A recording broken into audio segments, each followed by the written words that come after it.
del parco archeologico. Tra l'altro nel piccolo documentario avete visto una foto con i ruderi della Basilica del Murgo. Questo è proprio testimonia, come giustamente fa rilevare Roberto nel documentario, testimonia l'importanza di quest'area in quegli anni, nel 1200, quando appunto Federico II andava lì per diletto di caccia, Federico II nella zona proprio, diciamo, di Agnone Bagni, dove esisteva il caricatore, eccetera. Quindi la storia, le connessioni di cui parla Roberto sono veramente molto profonde. Lorenzo Guzzanti, prego.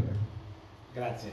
Io mi ricollego agli interventi che mi hanno preceduto, perché forse è meglio che mi alzo così, perché non c'è dubbio che è cambiata la consapevolezza, diciamo, in questo territorio rispetto a questi beni, perché posso testimoniarlo personalmente. Io ho lavorato anni addietro, ancora prima di essere direttore del parco, qui come dirigente della sovrintendenza di Siracusa, e ho visto che a Lentini l'attenzione per il patrimonio storico, per il patrimonio naturalistico è cresciuta molto, soprattutto in questi ultimi anni. Quindi questo probabilmente si deve anche a una serie di fatti che non sto ora qui ad esaminare, però io l'ho potuto riscontrare, e quindi è bene approfittare di questo momento, perché la riconversione, diciamo, di cui si è parlato prima, quell'inversione di rotta di cui si è parlato prima, può essere fatta, perché sono almeno 3 grandi risorse in questo territorio su cui fare leva. Una è proprio questa, ed è quella meno conosciuta. L'altra è il parco archeologico di Leontinoi, che comprende fra l'altro territori vicino al Biviere, perché la zona di Monte San Basilio, che è in territorio di Lentini, ma vicino a Scordire, è un posto straordinario, poco utilizzato sotto il profilo del turismo culturale, tranne alcune associazioni che vanno periodicamente, meriterebbe molto di più. Ma dicevo, lì intorno a questa zona di Monte San Basilio, da cui si vede il Biviere, che è l'altra risorsa importante, un po' più conosciuta, ma anch'essa non molto utilizzata, c'è tutto un territorio sottoposto a tutela, che è quello di Castellana, che fa parte pure del parco. Non è demaniale, ma è sottoposto a tutela. Quindi azioni di tutela nel passato, diciamo, in questo territorio sono state portate avanti. Purtroppo bisogna dire in questa parte dei pantani, tanto il piano paesaggistico di Siracusa quanto quello di Catania non hanno rilevato, probabilmente perché non c'è stata una controdeduzione di nessuno. In genere le controdeduzioni che si facevano sui piani paesaggistici è per togliere livelli di tutela, ma non per aggiungerli. Però quando ci sono stati degli errori, ci sono stati anche da questo punto di vista. Io ho ricordato altre volte che sono stato testimone di un fatto che diciamo, ha portato alla tutela paesaggistica, perché nel piano paesaggistico di cui mi occupavo, ero sovrintendente di Caltanissetta, tra l'altro quello fu il primo piano ad essere pubblicato nella Gazzetta Ufficiale per tutta l'isola, mi trovai, diciamo, fortunatamente a poter esercitare una tutela molto importante in un'area di grande livello paesaggistico, dove proprio Terna doveva passare dei fili. Fui quindi convocato anche dai miei superiori, perché ovviamente pensate, Terna è la più grossa azienda italiana in materia, quindi stiamo parlando anche di spese di compensazione che vanno agli enti locali, quindi insomma una forza economica notevolissima, no? Quindi dire no a Terna, insomma, ero lì io solo sovrintendente a dire no, avendo praticamente tutti contro, però avevo uno strumento dalla mia parte.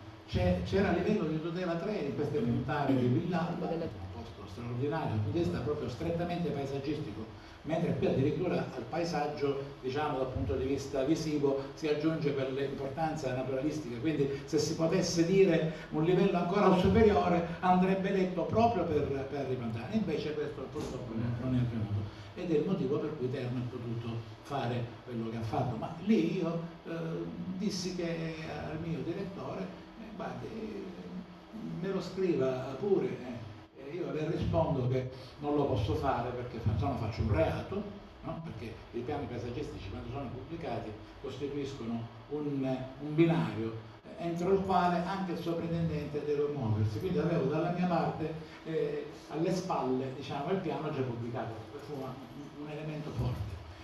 Quindi gli strumenti di tutela esistono, bisogna saperli esercitare e non bisogna essere distratti, non bisogna pensare solo alle spese di compensazione che sono importanti, ma bisogna pensare al valore anche economico di una risorsa come i pantani, perché lo sono state nel passato queste risorse.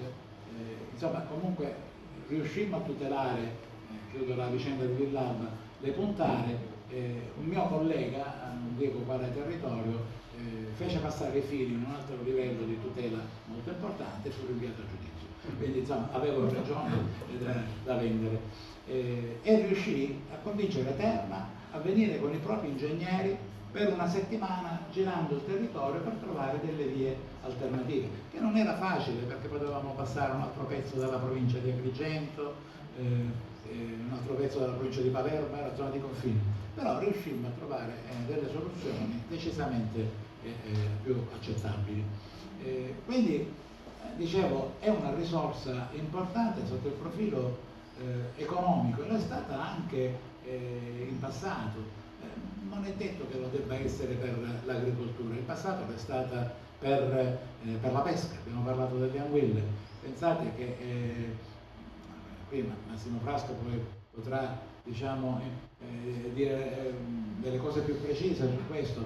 Gli uccelli sono rappresentati persino nei prodotti vascolari locali, diciamo, quindi c'era un forte legame. Ma noi abbiamo trovato una cosa molto interessante. I pesci nelle monete. Sì, i pesci nelle monete, giustamente dice lui, i pesci nelle monete, ma c'è di più.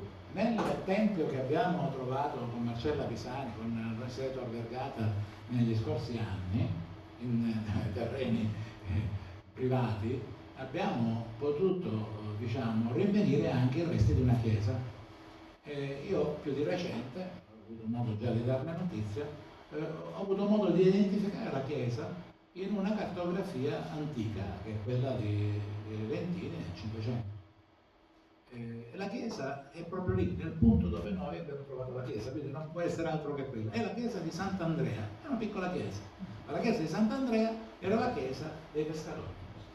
Quindi pensate un po' quanto era importante, e guarda caso era uno dei primi punti, che la città era là sopra, uno dei primi punti in cui si poteva andare, perché c'era questo continuo collegamento con la fascia costiera, con i pantani, no? È un collegamento antico, i greci avevano lì un'area di approdo, no?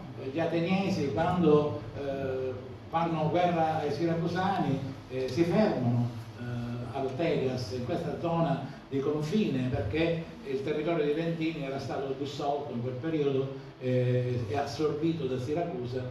A Siracusa non riusciva a controllare questa parte, era molto lontana, e soprattutto dietro, diciamo, i pantani, cioè a nord dei pantani, c'era Catania che era alleata degli ateniesi, quindi diciamo la cavalleria siracusana, quando faceva le sue sortite, poteva muoversi lungo un piccolo tratto, cioè stretto tratto, che stava, diciamo, a ovest dei pantani, evidentemente.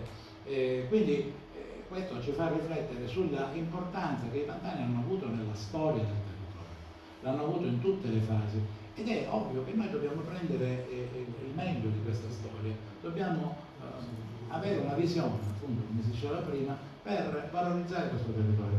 Io penso che come si fa bird watching per Icari, si può fare anche qui, no?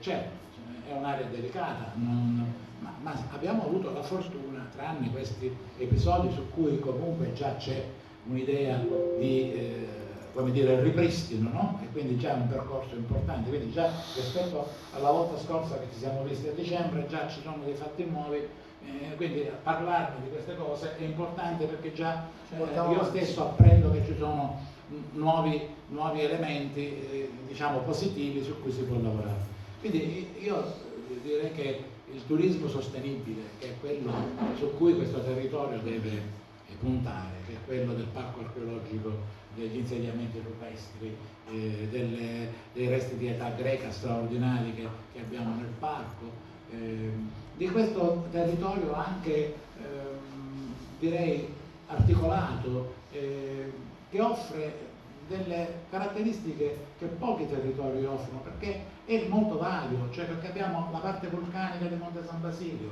la zona archeologica nell'entroterra, i pantani, il biviere, quindi il centro storico di Lentini con tutto il suo patrimonio storico ed etnografico, e anche quello di Carlentini, che pure è straordinario. Quindi mettere tutto questo insieme e offrirlo a un visitatore attento. Oggi si parla di turismo sostenibile, di turismo di nicchia, insomma di turisti attenti, non quei turisti mordi e fuggi che abbiamo in questo momento a Siracusa, che hanno praticamente quasi stravolto la città. Sì, è un bene economico importante, ma poi cosa resta? E noi non dobbiamo, diciamo, guardare a modelli di questo tipo. Qui si può fare un turismo importante, come dire, equilibrato, che sia perfettamente in linea con quello che è l'attuale situazione sociale ed economica di questo territorio. Io credo che i pantani veramente costituiscono una risorsa importantissima su cui bisogna puntare, e quindi innanzitutto bisogna andarli a conoscere, perché sfido quanti lentinesi conoscono i pantani, ma non i lentinesi soltanto, quanti catanesi, quanti carlantinesi, no?